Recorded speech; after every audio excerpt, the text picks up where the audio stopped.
इतना ही नहीं, माँ पार्वती कहिए स्वामी दिन भर शिला लोढ़ी पर भांग रगड़वाते हैं, अब पानी के साथ देते रहते हैं, नशार लगता है कि नहीं लगता है? माँ पार्वती कहिए स्वामी जिस दिन से आप दिन में एक बार भांग खाइएगा तो पानी के साथ भांग लेने की जरूरत नहीं है।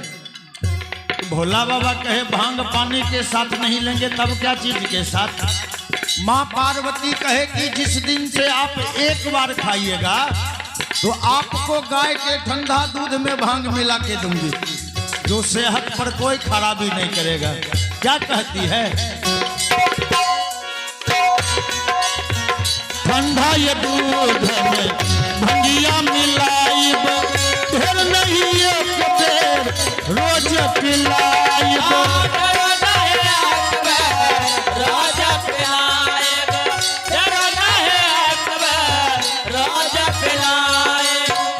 देखिए भजन की अंतिम कड़ी में केदार बाबू के तरफ से ये हमें 100 रुपए का आशीर्वाद मिला है, सम्मान मिला है। बहुत बहुत हार्दिक अभिनंदन केदार बाबू को। पुनः मैं निवेदन कर रहा था, ठंडा ये दूध में भंगिया मिलाइब, ढेर नहीं एक बेर रोज पिलाइब।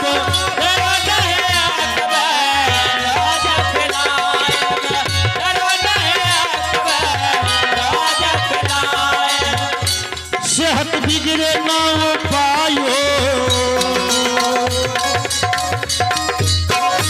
सेहत बिगड़े ना पायो, लगाई बे पिया पीस पीस भंगिया पिलाई बे पिया।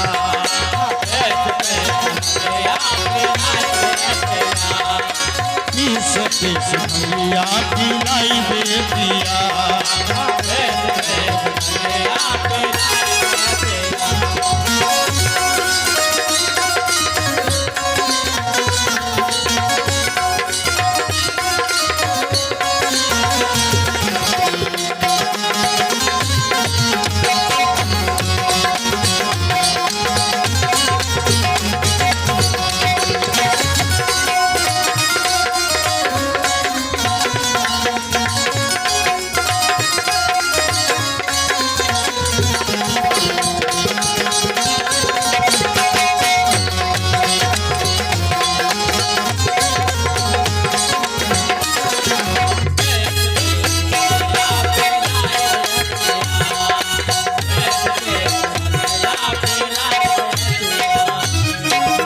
इतने नहीं, माँ पार्वती कलकनी ये स्वामी भर दिन चिलम पर चिलम देते रहे, निशान वार लगइयो कि नहीं लगइयो?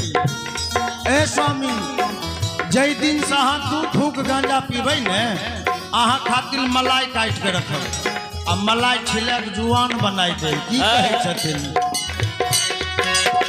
जही दिन पियब रउआ 2 फूक गाजा, देव मलाई हमें खाई लताजा।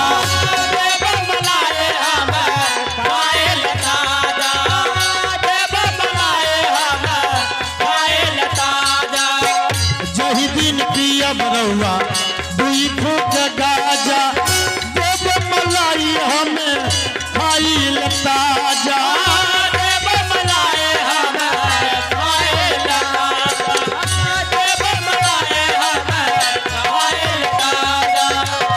बिगड़ल आदत ये सुधारो, बिगड़ल आदत ये सुधारू, सुधारू यो पिया पीस पीस पिलाई बे पिया। पीस पीस पिया पिलाई बे पिया। पीस पीस पिया पिलाई बे पिया।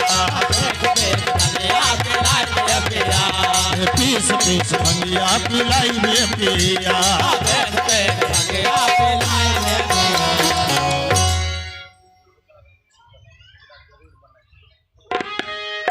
तो आइए एक भोलेनाथ का नया भजन सुना देता हूँ।